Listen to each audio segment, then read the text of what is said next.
इस वक्त आप देख रहे हैं अपना पसंदीदा यूट्यूब चैनल BPS गस्सिमपुर।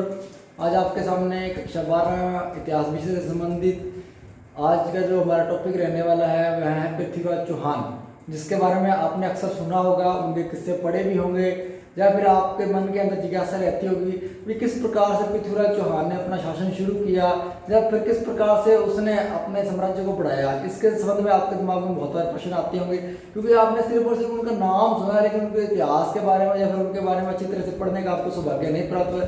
लेकिन आज आपकी जो मन की जिज्ञासा है, इसको शांत करने के लिए मैं आपके सामने पृथ्वीराज चौहान से संबंधित कुछ महत्वपूर्ण तथ्य, टॉपिक या फिर उनके जीवन परिचय से संबंधित कुछ बातें लेकर के आया हूँ। तो चलिए आज शुरू करते हैं। आज का हमारा अध्याय या टॉपिक है पृथ्वीराज चौहान।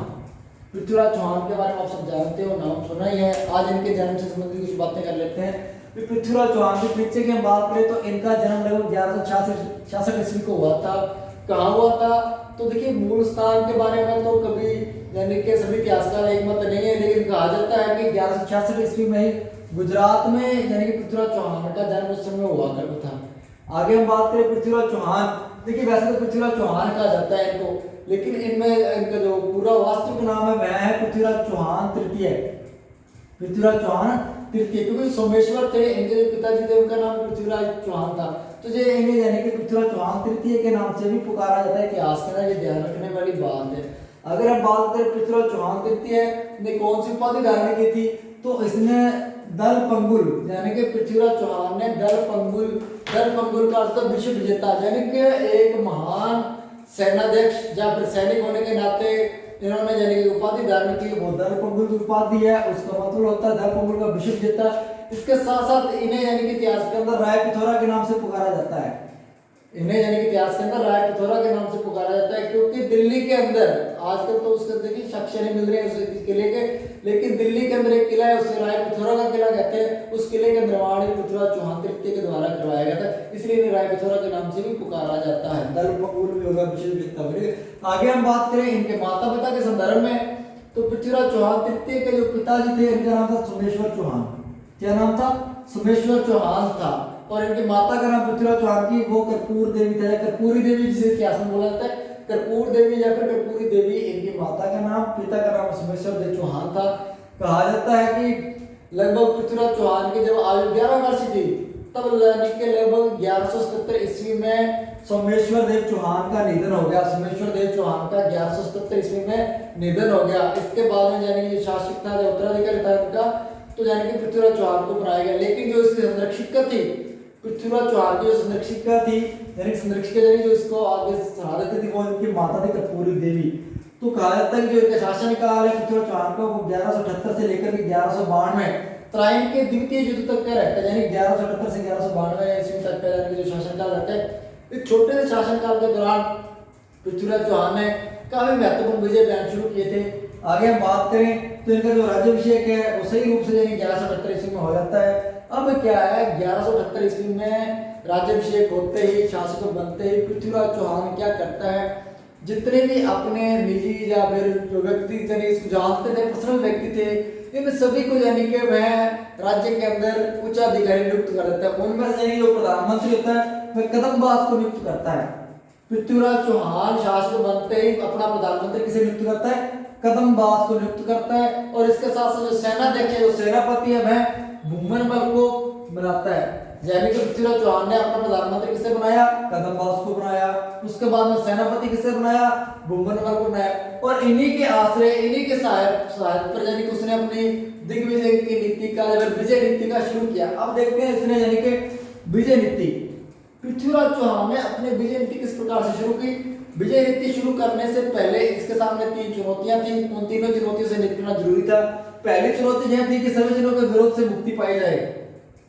सभी जन यानी कि जो अपने लोग हैं, जो अपने भाई भतीजे ताए चाचा है, इनसे मुक्ति किस प्रकार से पाई जाए, इसके संदर्भ में पहले इन्होंने विजय नीति अपनाने की खोज की। दूसरी, इन्होंने पड़ोसी राज्यों का दमन किया। जैसे जो पड़ोसी राज्य थे जैसे कन्नौज का राज्य था, या हिसार और भी क्षेत्र के जो राज्य थे, जैसे यानी कि जिनके अंदर गहड़वाल का नाम आ जाता है, भंडारन का नाम आ जाता है, चालुक्यों का नाम आता है, इन सभी का दमन किस प्रकार से किया जाए, यानी इनके सामने समस्या थी। और तीसरी सबसे बड़ी इनके सामने समस्या थी विदेशी शत्रुओं से मुकाबला। तो यानी कि इन तीन बातों का, तीन विजय नीतियों का निर्धारण किया। पहले समझनों का विरोध किया, यानी कि उनके विरोध से मुक्ति पाई। दूसरी पड़ोसी राज्यों का दमन किया और तीसरा विदेशी शत्रुओं से मुकाबला किस प्रकार से करना है, यह पृथ्वीराज ने शुरू कर दिया। आगे हम देखते हैं पृथ्वीराज चौहान का विजय बयान कैसे रहा। यानी कि शासक बनते ही 1178 ईस्वी के अंदर इस विजय नीति के धारण कर लिया और इस नीति के तहत उसने अपना विजय बयान किस प्रकार से शुरू किया, इसके बारे में देखते हैं। तो प्रथम विद्रोह पृथ्वीराज के जो चाचा थे ना, यानी कि पृथ्वीराज के खिलाफ जो इसका पहला विद्रोह था वो चाचा यानी कि अपर गंगे ने किया। किसने किया? अपर गंगे ने किया। अपर गंगे ने यानी कि विद्रोह किस प्रकार से किया, इसने यानी कि विद्रोह कर दिया लगभग हिसार और सिरसा के क्षेत्रों का क्षेत्र है, इस क्षेत्र में यानी कि इसने गुड़गांव का नाम, जिसे आजकल गुरुग्राम के नाम से पुकारते हैं, इस क्षेत्रों में यानी कि इसके चाचा अपर गंगे ने विद्रोह कर दिया। लेकिन पृथ्वीराज चौहान ने जाकर के इसे पराजित किया। अपर गंगे को पराजित करने के बाद में इसकी हत्या भी करवा दी गई पृथ्वीराज चौहान के द्वारा। अब इसके बाद में क्या करते हैं, इसके बाद में यानी कि इसका छोटा भाई है ना अपर गांगे, अभी बोल रहा है अपर गांगे का छोटा भाई है, उसका नाम है नागार्जुन। क्या नाम है? नागार्जुन।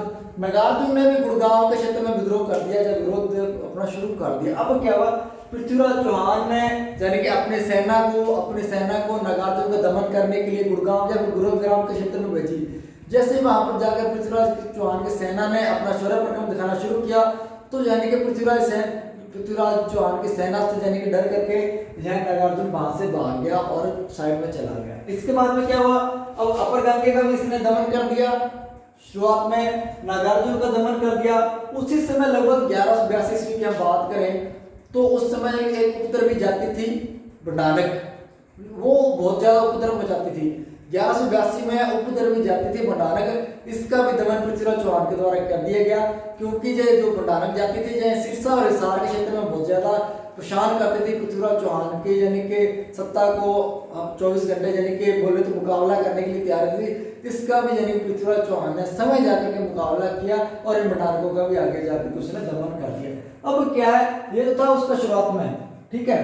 अब हम बात करें इसके समय यानी कि पृथ्वीराज चौहान ने यानी कि अभी देखिए 1178 में शासक बनाए, शासक बनते इस नीति को अपनाया, अपार गंगे को पराजित किया, नागार्जुन को पराजित किया, इसके साथ साथ बंडानकों का भी हिसार और सिरसा के क्षेत्र में दमन किया। इसके साथ साथ पृथ्वीराज चौहान ने प्रारंभ में ही दिग्विजय नीति का अनुसरण किया। यानी कि पृथ्वीराज चौहान ने क्या किया, अपनी जो सफलताएं थी इसके लिए उसने दिग्विजय नीति का अनुसरण किया। दिग्विजय यानी कि बड़ा, विजय यानी बड़ी विजय। अब उसने क्या किया, अब उसने छोटे छोटे राज्यों से मुकाबले के बजाय बड़े राज्य क्षेत्रों पर मुकाबला यानी कि आक्रमण करना या फिर उन्हें कब्जे पर करना शुरू कर दिया। यानी कि अपनी विस्तारवादी नीति के तहत इसने कब्जा करना शुरू कर दिया। इस विस्तारवादी नीति में कौन कौन से शासकों के साथ इसका मुकाबला होता है, इसके बारे में आप आगे देखते हैं।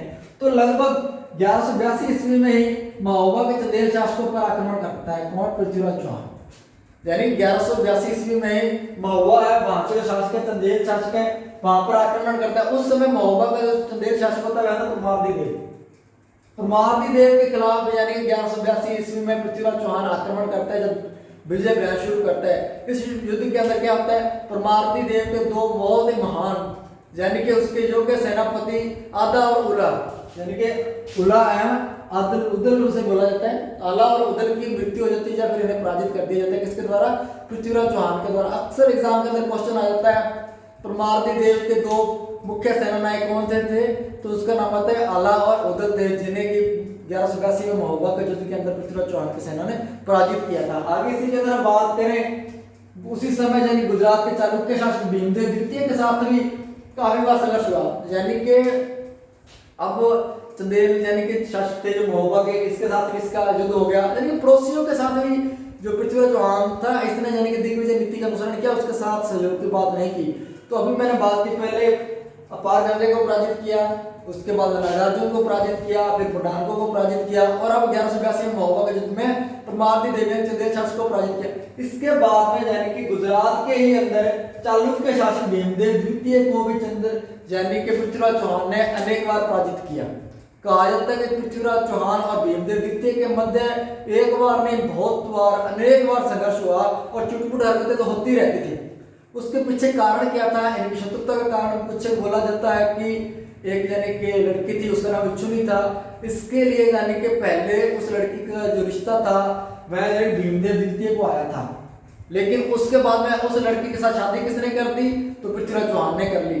तो यानी कि उस लड़की की वजह से भीमदेव द्वितीय और पृथ्वीराज चौहान के मध्य अनेक बार संघर्ष होते रहे, मुकाबला, यानी कि इनके अंदर चिटपुट हरकतें चलती रही। कहने का अर्थ यही निकलता है कि भीमदेव द्वितीय भी यानी कि पृथ्वीराज चौहान का शत्रु बन चुका है। इन दोनों के अंदर बहुत ही गहरी शत्रुता है। कारण क्या है? वो से लड़की के विवाह के कारण इनके अंदर शत्रुता पैदा हो गई।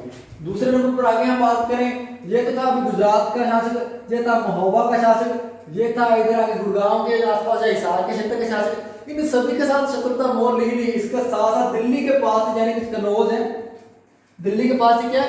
कन्नौज है। उस समय कन्नौज के अंदर जो गढ़वाल वंश के यानी शासकों का साम्राज्य था, उस समय जो गढ़वाल वंश का जो शासक था उसका नाम था जयचंद।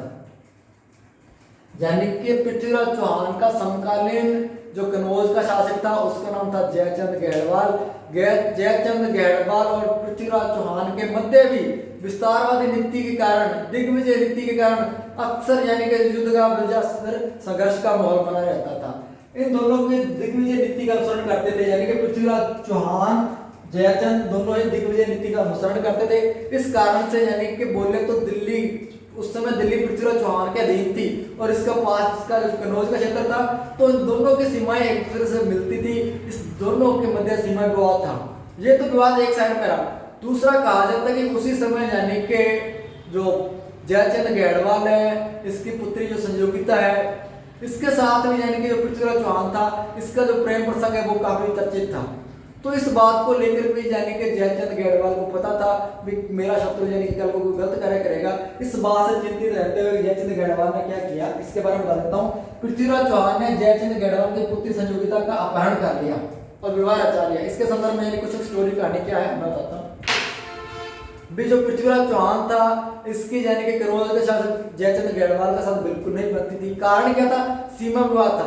कुछ इतिहासकार कहते हैं कि इनके मध्य सीमा विवाद कम और दूसरा यानी संयोगिता विवाद ज्यादा। सीमा लड़के नहीं, यानी कि बॉर्डर की बात कर रहा हूं मैं।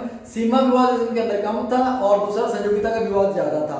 कहा जाता है कि जयचंद गढ़वाल को पता था कि पृथ्वीराज चौहान और संयोगिता के मध्य प्रेम प्रसंग है।